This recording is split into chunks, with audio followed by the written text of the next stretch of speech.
Is that an original? It was somebody's original. Okay, so it was original.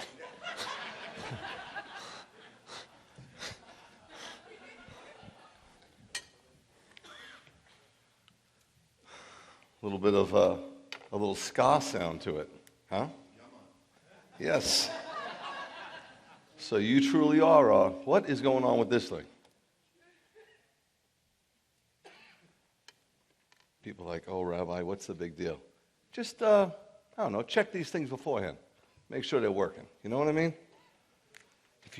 If you fail to plan, what happens? You know what the most important thing, if you want to kind of, I don't know what the word successful means, but be successful in life, you have to have an objective. If you don't have an objective, one day goes into the next. Even with your faith, most people don't have an objective. They're just like, well, I'll do some reading and I'll go to synagogue or church and I'll pray here and there. You got to have an objective. And then you plan accordingly to meet that objective. What does the Bible say? Without a vision, the objective and a vision is the same thing. People perish. They just exist. So you truly are a Matzafarian.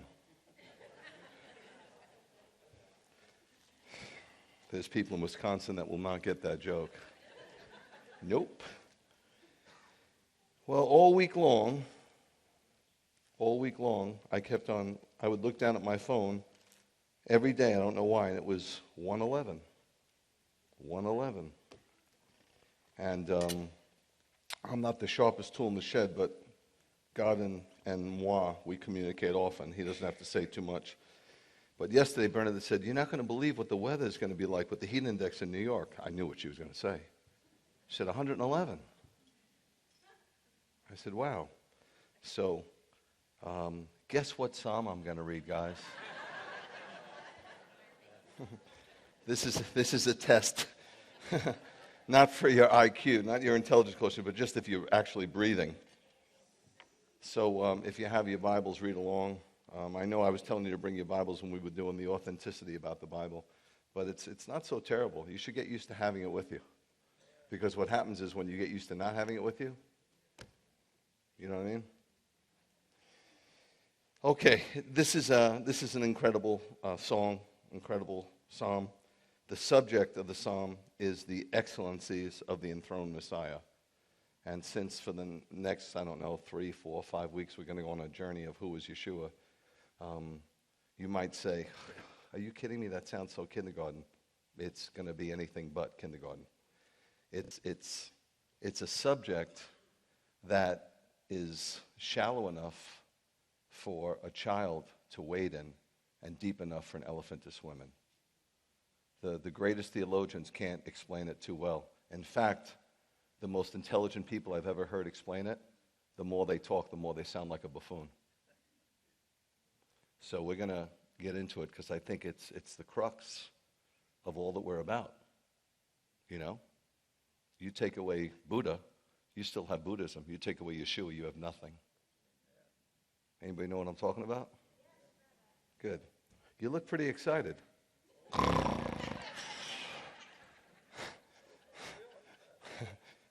Well, Billy, I know you're excited. You've always been excited, and that's what makes you you.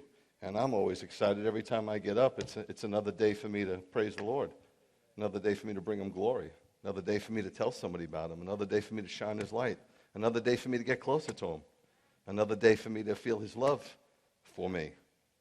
How can you go wrong with that? But I guess if you just go from one day to the next, and you just exist, it can get boring, yeah? Guys, the faith is anything but boring, and walking with the Lord is the antithesis of boredom. It's the very antithesis of boredom. So with that being said, let me just, I don't know, maybe we got to go old school. Let me crank this thing up.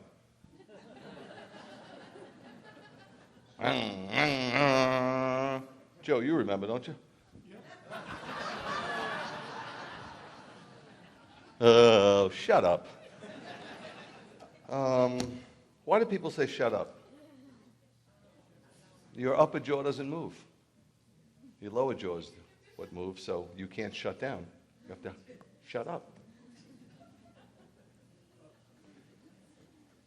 Aren't you guys interested in the origins of things and history and why things are the way they are? I mean, that's exciting, learning.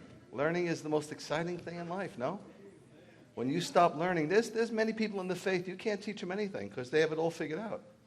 The Bible clearly says that you see in part. So obviously, God's telling us we don't have it all figured out. So another opportunity to learn. But if you come in with your theology and you are set in it, you're going to learn absolutely nothing today. What a shame. What a shame. So many in the faith are not really teachable. I learn something about the Lord every day. Every day I get a revelation from God. So with that being said, this psalm starts with a nice Hebrew word. It's hallelujah.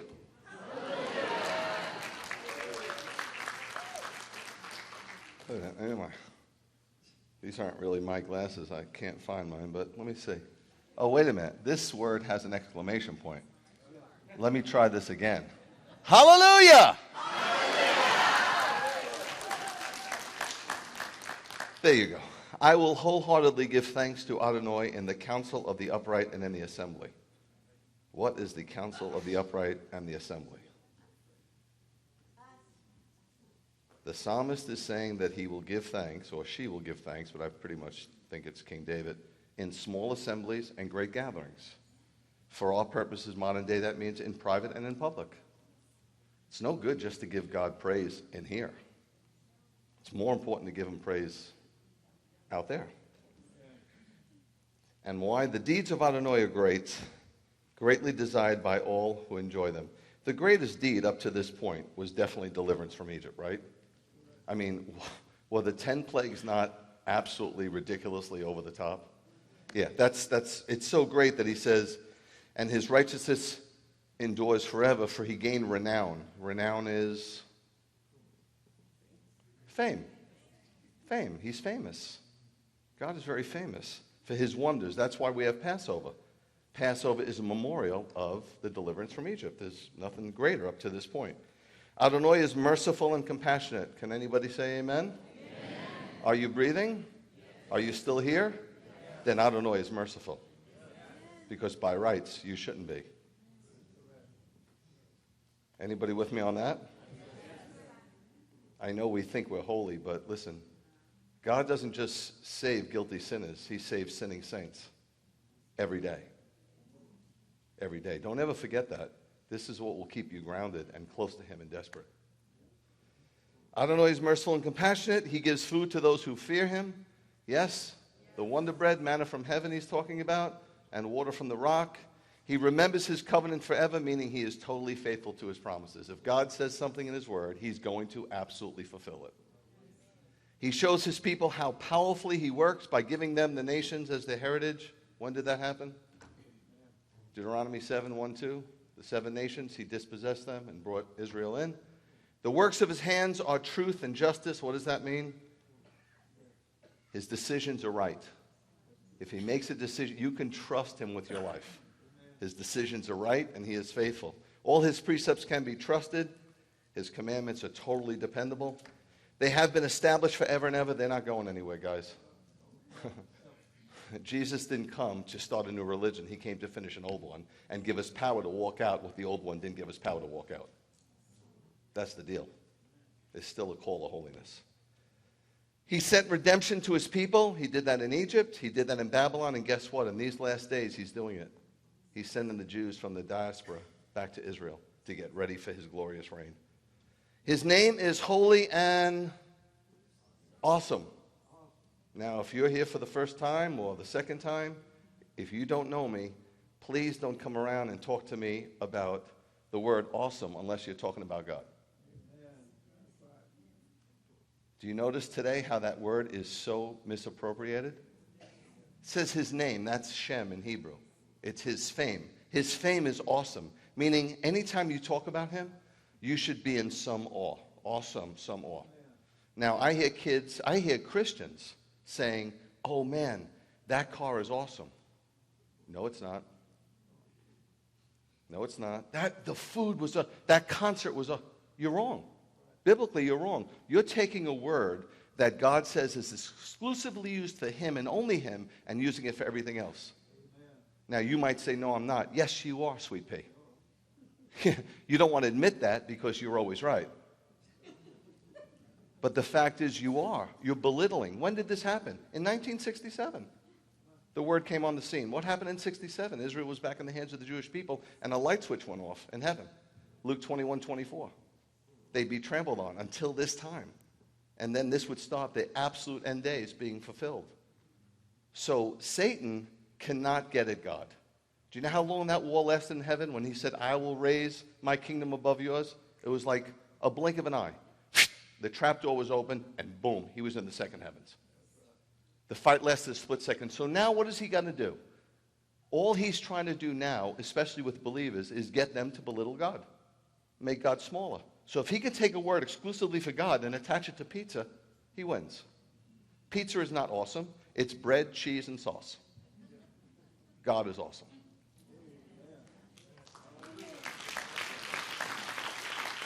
His name is holy and awesome.